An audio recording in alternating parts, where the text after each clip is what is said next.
Well, hello there. Welcome to the Daily Dose. How are you? I'm Uzma, and I am a yoga and meditation coach, and I help moms who are going through the empty nest phase go through it in a more calm and a more mindful way through helping them with habits, clarity, yoga, mindset, meditation, and all that good stuff because it's a time which is a big transition, right? And your kids go, you wonder what your purpose is, you wonder what you want, and you need somebody to help you, hold you accountable, be there for you, somebody that can guide you to the step one. Because when you're a mom, you're all in that, taking care of the kids and life, and then, they leave and you lift your head up and you're like, what the heck?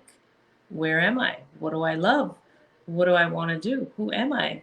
And some of us might feel like our hearts are ripped out and we don't know what to do. And other of us might look back on life and be like, I wasted my life, right? And it sounds really cruel and really mean, but if you have been raising kids and now you have nothing to do, you wonder, is it really worth it?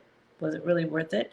And then you say sometimes, yes, it was really worth it. I have beautiful kids and this and that. So we go through back and forth in our mindset once the kids leave until we finally get into that alignment with ourselves that this is what it was, right? We never look at the past. We always look in the forward. So anyway, I am part of the contentment method. I started it on Facebook. So join it, tell your friends. It's amazing.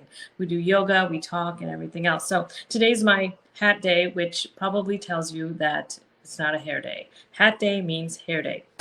So today I want to give you 5 ways to change your identity. So I came up with this because, we always want to make changes. And when I say change your identity, I don't mean, go to get surgery, change your location, live differently. I mean, change your mindset, your thoughts, the way you want to live so you can be the best version of yourself. So when you change your identity and you constantly work on changing who you are, you're actually going through personal growth and you're also changing yourself. So if you look at yourself, if you've been working on yourself or if you've been trying to, if you look at yourself last year, you're probably a different person this year. And it's because of the slow changes, because we have to evolve and grow as moms, as people, because that's what life is, evolving and growing and changing. And when we stop and we say, hey, wait, I'm not going to stop. This is not working. I don't like that. Then we block ourselves from growing, from moving forward, and from changing our identity. If you're watching this, say hello. If you're watching the replay, hashtag replay, hashtag live, so I know that you're here.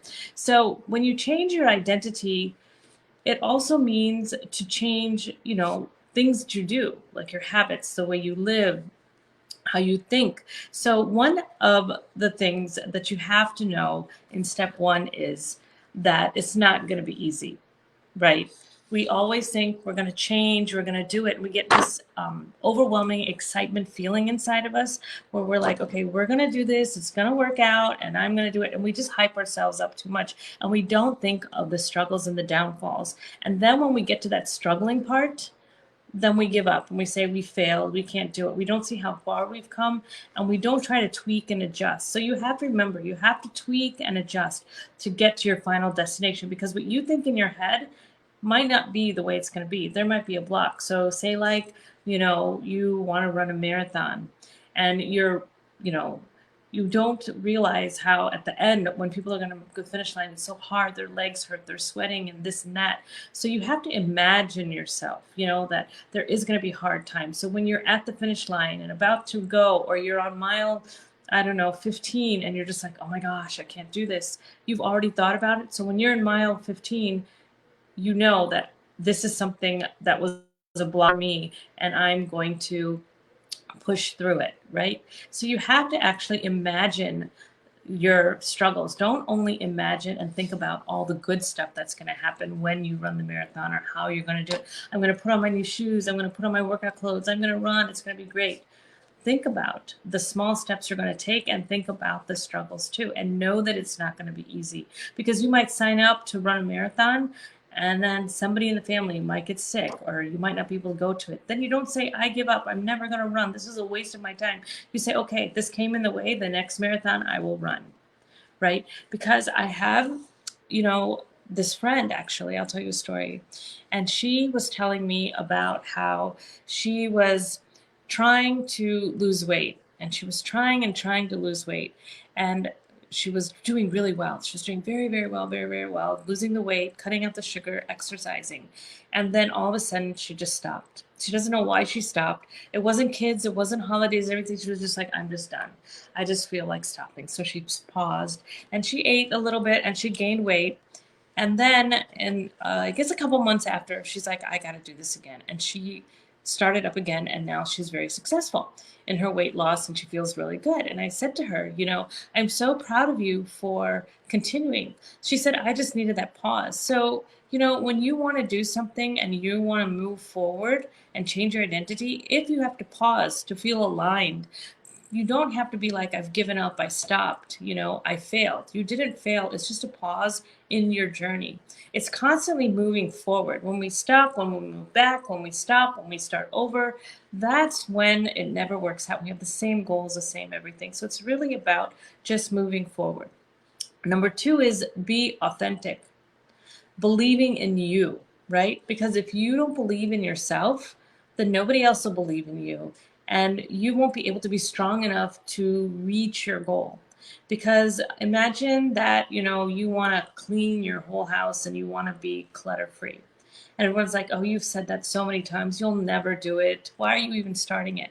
In your head, you're like, I'm going to be clutter free. I'm going to do it. I'm so motivated. These are my steps. But somebody comes around and says, you've said this before. You can't do this. This is just too much. And then you start having doubts about yourself. Do I want to be clutter free? Am I that type of a person? Do I want to move forward? Or somebody says, you'll never do this. Then we think to ourselves, will I never do this? Are they right? We allow what other people say to stick on to us, and then those become our beliefs. And that's what we need to stop. If people are saying things, you need to have that wall and say, hey, you know what? That's not me. I'm bouncing you off. Have that bouncing ball wall where they say things and it just bounces off. Because the thing is, when people say things to you, we start believing them, they start becoming our beliefs, and they start creating who we are. And we need to be authentic. You need to know yourself, and that comes through meditation, through walking, through breathing, through really, really finding out and noticing yourself and being true to you and having a routine and having that strong mindset. Because if somebody says you can't do it and you know you can, who are you going to believe? Most of the time we believe the other people because they form us, they create us. And we need to have that wall that balls bounce off of, words bounce off of, that we say, you can say whatever you want, but I am authentic and I know who I am and I can do this, right? You got this. You have this power within you. It's really, really up to you.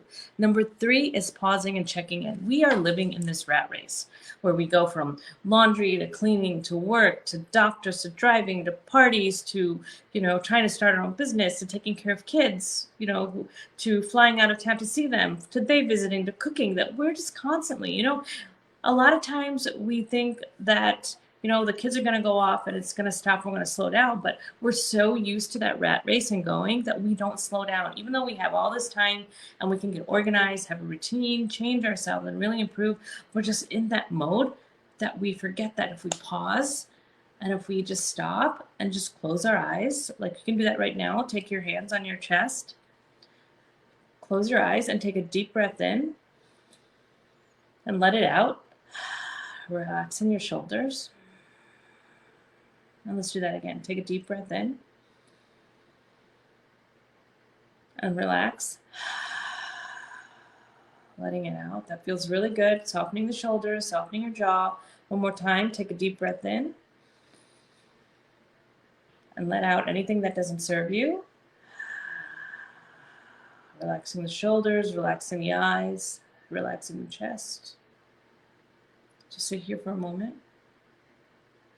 So this is just a short version, but doing this daily will bring you clarity and calm, right? So that you can be calm, you can be content, you know what you want. Because when you're going like this, you don't know what you want. You don't know what your favorite ice cream is. You don't know what you want to do with life. You don't know anything because we're not stopping to understand our body and know who we are. And that's why sometimes, you might have low energy, you might get angry at somebody, you might snap, you might feel resentful because These random feelings inside of you have not been taken care of. And that is what you can do as an empty nester. Take care of those random feelings, figure them out by pausing, by holding yourself accountable, by having habits, by having routine, because you have the time. When you say, I don't have the time, why don't you have the time? You don't have kids at home, or your kids are older. Why? Why? What is the excuse? It really has to do with you and you wanting to change your identity and move forward. So pausing and checking in is very important. Okay, number 3. We talked about this, but once again, I will remind you, blocks, moving forward. It's just a lesson. Knowing that everything is not going to be perfect and some things are going to suck is really the mindset you have to have, because you have to adjust and you have to tweak and you have to move forward, because you might think something and the universe or the way it's supposed to happen might not be that path, right? You might say, okay, yeah, this is my path and I'm going, and then there's a block, and then what? Then you're like, oh shit, it didn't work. I worked so hard. I shouldn't have done it. It's another shiny object that I bought. I wasted money. This is not great. Instead of thinking, oh, I have this block.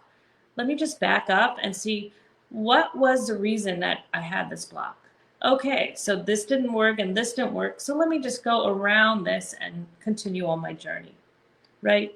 Because nothing is going to be perfect. Things are going to suck. Things are not going to go your way. You're going to have those days where it's going to be so hard and you're going to be looking down and you're going to be like, what the heck? I can't do this. And you have to lift yourself up very slowly and pass through that block, because there's no such thing as failure. Failure is when you just stop and you give up and you have a negative mindset and you say, I'm done. Right? To me, failure is success, because it's teaching you that if this is not working, this is a better way. I need to adjust and I'm going to make that goal come true. I'm going to do what I need to do and I'm going to be positive. I'm going to have that happen to me, right? Number 4 is something that we all talk about, and that's being grateful. Being grateful is so important, because when you have that grateful mindset, whether you have a journal, whether you say it every day, whether you have affirmations, whatever you do, when you have that mindset, then you're positive, you're joyful, you're motivated, you want to move forward. The minute you don't have that mindset of being grateful and thankful, then your mood is bad, you don't feel like doing anything, and you go into that rabbit hole of nothing is going to work. So what happens is your energy becomes low, your vibrations become low. Nobody is around for you because nobody wants a Debbie Downer. And you do not reach your goal because all you're doing is obsessing and thinking about the same thing over and over, that circle of negativity. So you're in this circle and you're not moving forward. When you have a grateful mindset and you're positive and you're happy and your vibrations are aligned with you, you're just like, I'm going to do this, and you're moving forward, and whatever comes in your way, you're going, going, going. But if you're not in that mindset, you're in this circle. There's a loop. And the same stories and the same things, and you'll find different people to tell the same stories to, and the same stories you'll tell other people till they get tired of it. Till you even say it in your sleep, you've been saying it so much. And we need to just let that go. We need to be grateful.